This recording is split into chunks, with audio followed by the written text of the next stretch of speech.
Since the beginning of this year, we have brought you Chatting with the Chancellor, a series of monthly conversations with Dr. Robert Dooley, Interim Chancellor here on our campus, the University of Tennessee at Chattanooga. Until now, we have recorded the conversations in the podcasting space at the Gary W. Rollins College of Business, where Dr. Dooley serves as its dean, except for the conversation you're about to hear. As Dr. Lori Mann Bruce prepares to take on the job of UTC's next chancellor, Dr. Dooley spoke with us one more time as interim chancellor for our series over the weekend, online instead of in person, during the last day of his latest trip to Vietnam and Cambodia. Chancellor Dooley, thanks for joining us from Vietnam. Good morning. Glad to be here. You are in Hanoi right now. I am in Hanoi. It's about 7:05 on Sunday the 15th, 7:05 in the morning. Talk about how often you travel in between semesters. Vietnam specifically, I first came here in 2000. So that was when I was with Oklahoma State University and we were doing economic development, trade missions. We had an economic development office in Ho Chi Minh City at the time, not long after Clinton normalized relations. So the major research universities would travel with industry partners to Vietnam on economic trade and economic development trips. That eventually evolved into recruiting Vietnamese students. So we were recruiting pretty heavily Vietnamese students to come to Oklahoma State University. I think at one time, maybe at the College of Business alone, we had close to 120 Vietnamese students in the College of Business at Oklahoma State. And so those partnerships evolved into doing student exchange, student travel, some faculty exchange, some faculty research, joint research. And then over time, I've just continued to come back to Vietnam. I love the country. I love the people. I love the culture. Have made friends here. And it's just become a place that my wife and I like to visit. 2 years ago, we started a program here with UTC students where they take a 2-month internship in Ho Chi Minh City. And we come over with them on the front end and get them settled in and oriented. And then they stay for 2 months and work for Vietnamese companies. Talk more about the students on this trip and some of the companies that they are now working at there in Ho Chi Minh City in Vietnam. So we have 4 students on the trip this year. They're working at 3 different companies. One of the companies is called Pencil Group. It's a multimedia and advertising entity. They do everything from branding of U.S. products trying to be sold in Vietnam, Vietnamese products, but they also have interests in multimedia companies, in music, and in game technology, creating gaming platforms and games for Xbox, PC, et cetera. So we have a student working there, Dominique, and she's working on a variety of projects for them. We had a really good introductory meeting with the CEO that lasted about an hour. That was interesting to orient her to the business. Then Luke and Lydia are working with a physicist, actually. He's got his graduate degree in physics, but he started a STEM education company. And so he's providing STEM education certifications for secondary and high school students throughout Southeast Asia. And they're working with him to develop a broader business model to expand his business, particularly focused on areas of finance and accounting for him, which is interesting. And then our last student, Mandy, is working for I think it's the largest sustainability architect firm in Ho Chi Minh City. So they focus on all of the ISO certifications, green certifications, like LEED, WellFit certifications. She's working with them on a number of projects as well. We had the chance to meet with the managing director there for a little over an hour. One of the fun things that company does is they have something called Fika every Friday. I think Fika is the Norwegian term for maybe gathering or communal gathering or something. She has been charged with creating the Fika for the 4th of July weekend. So she's going to have to go shopping and find hot dogs and hamburgers and feed the company, basically. They give them money to go shopping, and then she'll go buy all the stuff for a good 4th of July and have a 4th of July celebration with them. We should talk about the weather over there right now. It is very hot, which is pretty common this time of year. This is what Vietnam would call low season because of the temperature. It's also the beginning of rainy season, so it's not uncommon to get fairly significant torrential downpours. Can occasionally get hit with a strong storm coming off the coast. I just received a warning last night that central Vietnam, Da Nang and Hue are going to get hit with that tropical depression that's moving around in that part of Asia, and had a warning about some flooding and that type of stuff. So that's not uncommon, but it is very hot. It's 7:05 in the morning. It's 90 degrees ambient air temperature. If you add in the humidity, it's already just a little over 100. Yesterday, it felt somewhere between 111 and 115. So Got to stay hydrated and find shade where you can find it, but it doesn't slow anybody down, that's for sure. We were, though, speaking weather-wise, we were up in Sapa. You might get to this later if you ask about our travels, but we were in Sapa last week, which is up on the Chinese border. And there, the temperatures are wonderful. That's a place where the Vietnamese go to vacation in the summer because the temperatures will be in the 60s and 70s because it's at a little over a mile high elevation. You are visiting Vietnam. You have been visiting Vietnam a little more than a month since the 50th anniversary of the fall of Saigon, now Ho Chi Minh City. And earlier, you referenced President Clinton normalizing relations between the United States and Vietnam in 1995, and that was 30 years ago. Talk more about how all of that history is still very much present, however relations are between us and Vietnam today. Yeah, it's interesting. You see it more probably in Ho Chi Minh City in terms of the connection back to the U.S. and what they call the American War. The palace has been, the former palace, they now call it the Reunification Palace, has been adorned for the 50th anniversary. It's quite beautiful. They've done some special things at the War Museum, which is interesting. The Vietnamese people in the South like to talk about it, especially if you're from the U.S. They like to hear your perspective. They're very welcoming, but it's part of their history. Up north, you don't get as much of a sense of the 50th anniversary. I would say up here, it's more of a patriotic feel around the 50th anniversary as opposed to a celebratory type thing. So we were at Ho Chi Minh's tomb yesterday. They had some special, not events, but they were flying special flags, had special decorations and things for the 50th. Up here, it's a very different feel. It's like going to, Washington, D.C., the capital, right? So everything's more focused on the patriotic aspects of the country, the reunification. In the South, it seems more celebratory, if that makes sense. Is there also a generational feel to this as well? Somebody who was old enough, even if they were a child when the war was happening, versus somebody about the age of some of the students from UTC who are there now. For them, they came not only after the war, they came 20 years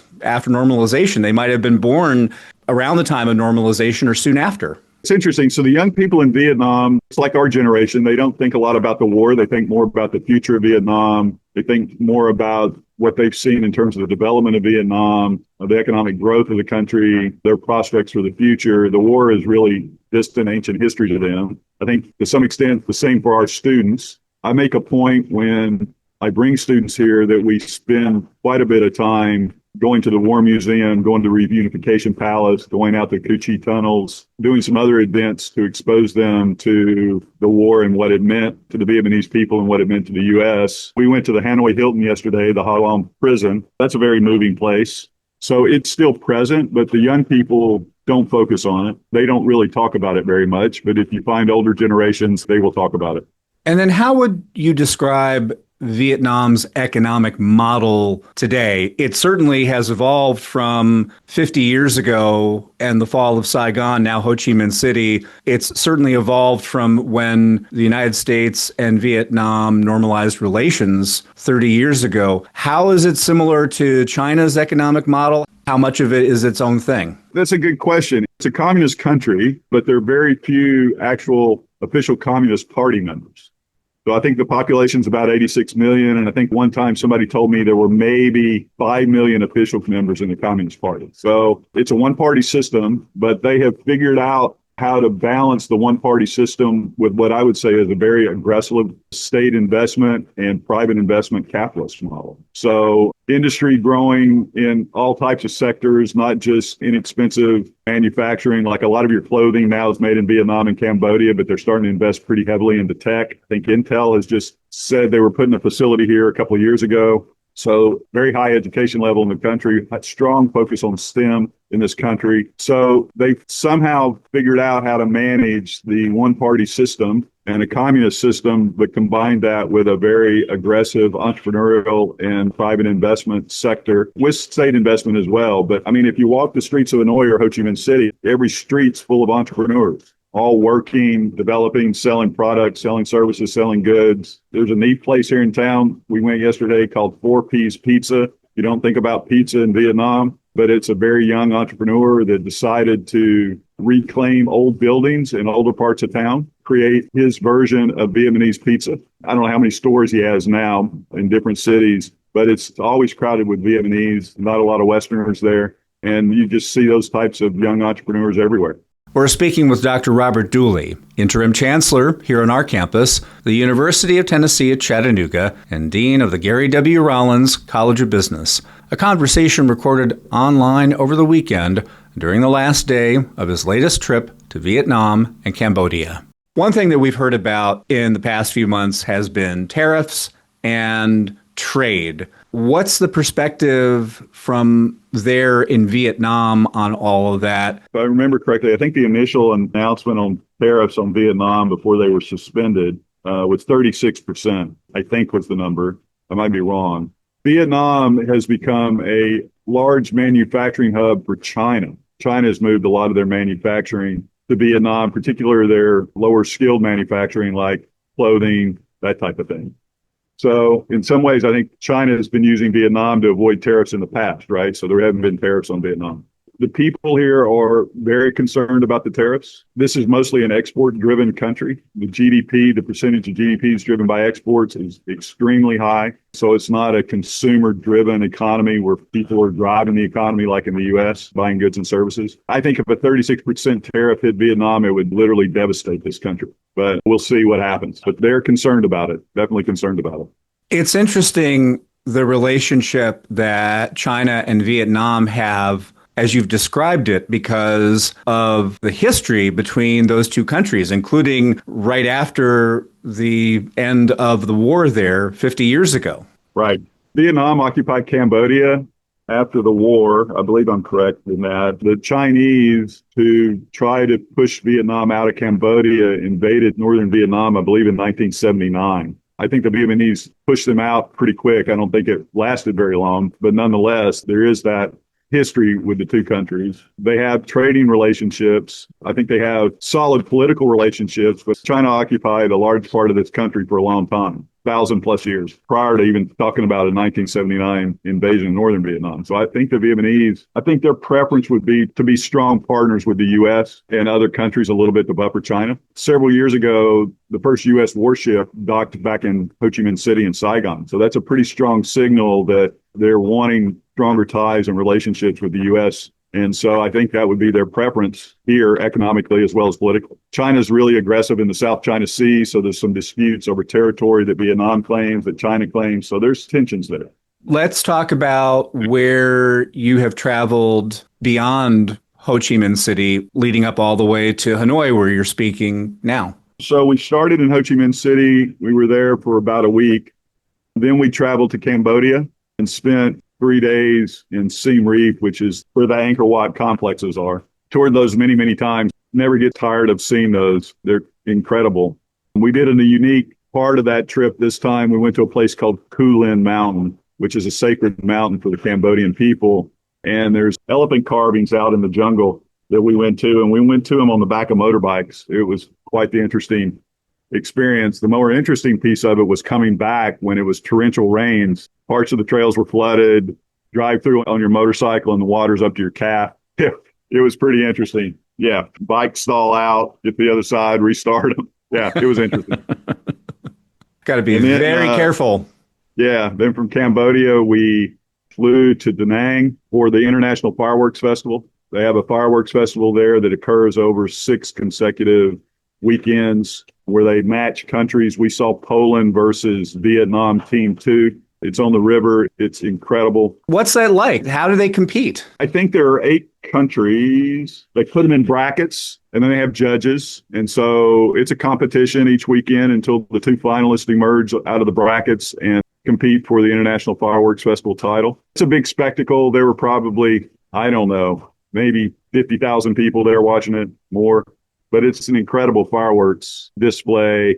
It's all orchestrated to music. The show for each country lasts somewhere around 30 minutes of fireworks. And then in between, they have cultural dancing and other shows and events to highlight Vietnam and the culture of Vietnam. So that was fun. Then we drove up to Hoi An, which is an ancient silk capital about 30 kilometers north of Da Nang. Spent a couple of days in Hoi An at the ancient city. Then jumped on a plane and flew to Hanoi, and then drove 5 hours north to Sapa and spent 2.5, 3 days in Sapa, which is about 25 miles from the Chinese border. It's got the highest peak in Southeast Asia called Fancy Pond. We went up to Fancy Pond, which is a little over 2 miles in elevation, with this incredible gondola. You ought to Google it, Ray, and look up Fancy Pond and read about the gondola, how they built it. It's incredible, with a rail system that goes up part of the way as well. And then we hiked a little bit to some waterfalls and did some things, and then just enjoyed the mountain city and the cool air. And then day before yesterday, we drove back to Hanoi, and we're in Hanoi and fly home tonight. And then give us a sense of distance, the size of Vietnam, Cambodia, relative to what we might recognize on a map in the United States, if not here in the Southeast. Vietnam is a narrow country. It's long and narrow. It gets more narrow in the center of the country around Da Nang and Hue. So from Ho Chi Minh, Saigon to Siem Reap, 1 hour flight. So that'll give you an idea. That's wheels up, wheels down. Ho Chi Minh to Hanoi, 2.5 hour flight. So that might be like from Chattanooga to Dallas, maybe something like that, 2.5 hours. So Ho Chi Minh, when we flew to Da Nang, hour and 10-minute flight, hour and 20-minute flight. So it's not long travel to get from one part of the country to the other. It can be very long travel if you're using cars to places like Sapa. So Sapa is really only about 140 miles north of Hanoi, but it takes you 5 hours to get there. And that's with the new highway. Prior to the new highway, to get to Sapa, it was a 12-hour drive, or you could do overnight train. So sometimes the secondary road flights, fine, the airport's great, everything's great, modern, sophisticated. But if you have to do rural travel by car, it can sometimes take a while just because of the infrastructure. Talk more about how people you've met there seem to see the United States now, seem to see the world now, especially the headlines of the past week. There's not been a lot of discussion. Vietnamese people are always interested to know where you're from. So they'll ask you where you're from and say the United States. And they're always very excited to have people from America here. You see a lot of Australians, New Zealanders, Europeans here, but you don't see still a lot of Americans or U.S. citizens traveling to Vietnam. So they really enjoy spending time and talking to you about that. I have not entered into a single conversation with anyone here in Vietnam about the recent events that are occurring either in the United States or in the Middle East. It's just not a topic of conversation that's come up. Every time you say you're from the United States, they go, "Oh, United States, wonderful country. So glad you're here." And any plans for this last day? I think we're going to go to Temple of Literature today, which is the oldest university in Vietnam. I think it was built in 1052. It's a beautiful setting. They have the dissertations of the graduates, the titles of the dissertations carved on the back of turtles. And it's just interesting to see that. There's some really nice temples in the Temple of Literature. I think we'll probably go to Train Street today. Train Street's fascinating in the old quarter. It's literally where the rail track runs between the housing, and you sit on the edge of the rail track and the train goes by and you're literally inches away from the train. It's a pretty fascinating experience. They closed a lot of the Train Street access areas down, but there's a couple that you can still visit when the trains are actually on schedule. Have a cup of coffee and let a train whiz by is kind of interesting. Then I think we'll probably just spend a little bit of time walking around the old city one more day and head to the airport later this evening. All right, we'll leave it there. Chancellor Dooley, thank you so much for this conversation as you wind down your trip. And thank you for all the conversations that we have had the first half of this year on Scenic Routes. And we're looking forward to continuing those with Dr. Lori Mann Bruce here on Scenic Routes as well. Ray, thank you for the opportunity. I appreciate it. It's been a real pleasure, and I look forward to seeing you back on campus. Same here. Safe travels. Thank you. Take care.